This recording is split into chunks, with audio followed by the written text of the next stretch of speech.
California Judge Charles Breyer ruled earlier this month that Walgreens has substantially contributed to San Francisco's opioid epidemic. Walgreens was responsible for shipping nearly 1 out of every 5 oxycodone and hydrocodone pills distributed nationwide during the height of the opioid crisis, the Washington Post has reported. Now, Judge Breyer suggested that the pharmacy should have stopped suspicious orders from being filled, according to my colleague at Reason Magazine, Elizabeth Nolan Brown. Walgreens isn't accused of filling fake prescriptions. The opioid orders it filled were written by licensed doctors. But some of these doctors had suspect prescribing patterns, Breyer said. Here to discuss this ruling is senior editor at Reason, Elizabeth Nolan Brown. Welcome, Elizabeth. Hi, thanks for having me on. Elizabeth, can you help us understand what was suspect about the prescribing patterns? Various things, but they're sort of alleging that some of them prescribed too often or prescribed to the same people too many times, or that some of the people were filling prescriptions too often. So like you said, they're not alleging that these were illegitimate prescriptions or that, there was anything immediately obviously wrong with them, but that they should have done more due diligence and should have had better systems in place to determine that these were being written by like dirty doctors perhaps, or that they were going to people who were abusing them. Essentially, they want the pharmacists to be drug cops. So your perspective, if I'm understanding you correctly, is that there's something, a little suspect about this ruling that is kind of holding Walgreens accountable for filling prescriptions, but that Walgreens didn't write the prescriptions, these doctors did, and it's like it's blaming almost a third party for, if there's something wrong with this, if doctors are engaged in fraud or exacerbating the opioid crisis, go after them, but it's going after Walgreens for some reason. Can you elaborate on your perspective?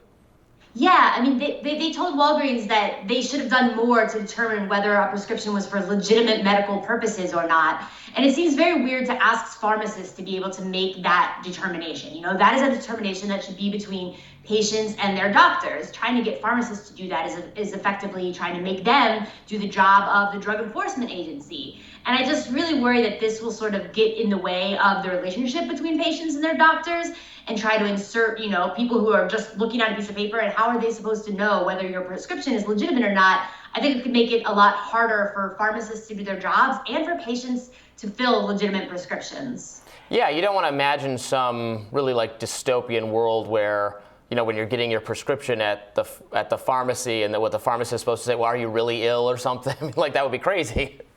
Right, exactly. It just doesn't seem like a thing that they have the knowledge to do. I mean, I'm not saying that pharmacists aren't knowledgeable, but they don't know individual patients. They don't know your situation. And it just seems like it's going to lead to a lot of people who are in pain not being able to fill their prescriptions.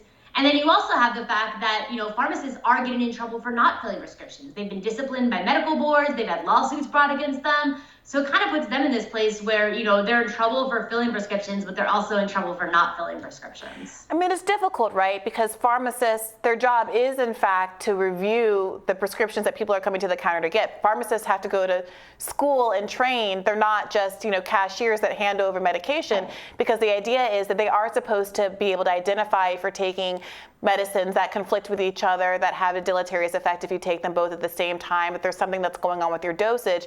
That, because of the fractured nature of the American healthcare system, often comes because people see different doctors, they have long-term prescriptions, they move. We don't have a centralized ability for people to get centralized care or even have documents shared between medical institutions. And so pharmacists, for better or for worse, are often the last line of defense against some of the negative outcomes that can come out of this.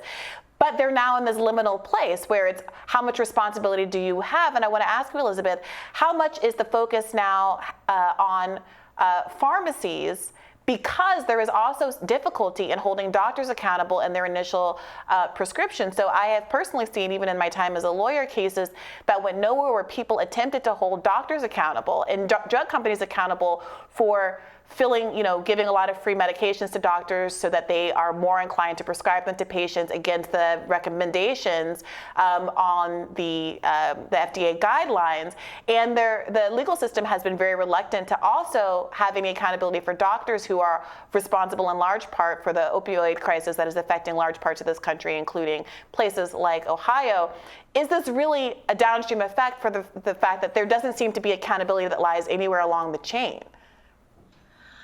I think so. I don't know how hard it is to hold doctors responsible, but I do think that this is a little bit sort of overcompensating for government failures.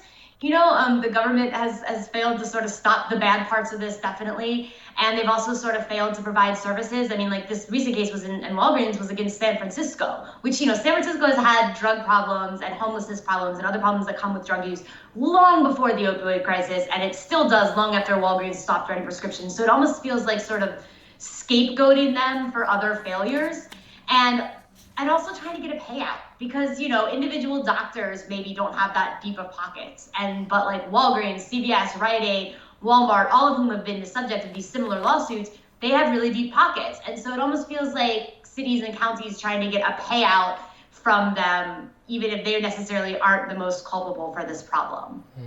Well, Walmart, CVS, and Walgreens Boots Alliance were ordered to pay a total of $650 million over their failure to properly monitor opioid prescriptions in Ohio. A federal judge in Cleveland last week ruled the companies must pay the abatement fees over 15 years to help 2 Ohio counties deal with the fallout from the public health crisis created by the improper sale of the drugs, according to Bloomberg. Look, I think it's a really difficult problem and complicated issue, more complicated than a lot of people who talk about the opioid crisis and how bad it is. It is bad, but also not preventing or making it more difficult for people who suffer from chronic pain to get the medicine they need would also be a vast failing of the public health system. And getting that balance exactly right is something very, very incredibly difficult to do. And I'm not sure this going in this direction is going to get that balance right.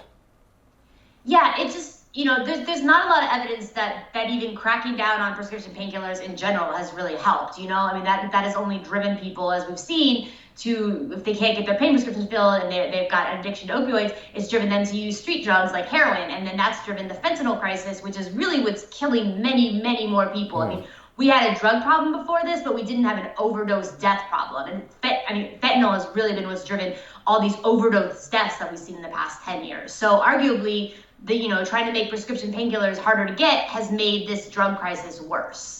I guess I'm thinking about this, and it's difficult for me, even if this isn't the primary way that one should go about trying to address the drug crisis. And even though I could sit here and list a whole host of factors that I think contribute, including, to your point, the transition to fentanyl that people do and all these other kind of harder drugs after they are no longer able to get their prescriptions fulfilled, the broader failures of the healthcare system in addressing the underlying causes of these diseases of despair, et cetera, that when you look at how the opioid, it's hard to disentangle the prescription on the effect of the opioid crisis when you look at statistics that say, for example, the reason the opioid crisis has historically disproportionately affected white Americans is because people who go to get their pain addressed by their doctors are more likely to be prescribed opioids if they are in fact white. So this is a long studied thing that doctors perceive pain in black patients to not be as high. People presume that this happens with a lot of black mothers who are giving birth who are not given epidural and the same kind of pain treatments in the same quantities as white mothers. And there's also a presumption that black patients are drug seeking and not authentically telegraphing their pain. And the consequence of that prescription pattern over years has been that more white people are prescribed opioids in the first place and then become addicted to them in the long term. That has these really horrible effects on these communities. Now those numbers are easing out over time as black people are increasingly addicted by these things as well. But when you see patterns like that, right, and you see that the choice of who to prescribe these to and to what extent is creating patterns about who's addicted in the broader population, it's hard for me to say that there isn't some role played in the prescription itself, at the level of prescription itself, that needs to be examined. What do you say to that, Elizabeth? I think you could kind of turn everything you were saying around, though, and show why this sort of development is actually going to be bad for Black patients and people of color. Because, like you said, they are less likely to be seen as having their pain be legitimate. They are often more likely to be viewed as drug users and abusers, even if they are just trying to fill legitimate prescriptions. So when you're asking pharmacists to sort of make these determinations and say, is this person legitimately in pain, or are they probably a drug user? making them do that more often is only going to make it so that, like, people of color are going to be having, or people maybe that are, don't look low class or whatever. Just, it's going to have all sorts of marginalized populations be less able to get the drugs that they need because they're going to be more likely to be seen as drug abusers, I think. That's a good point. Well, Liz, thank you so much for joining us. It was nice to see you. Thank you very much for having me on. And we'll be back with more Rising right after this.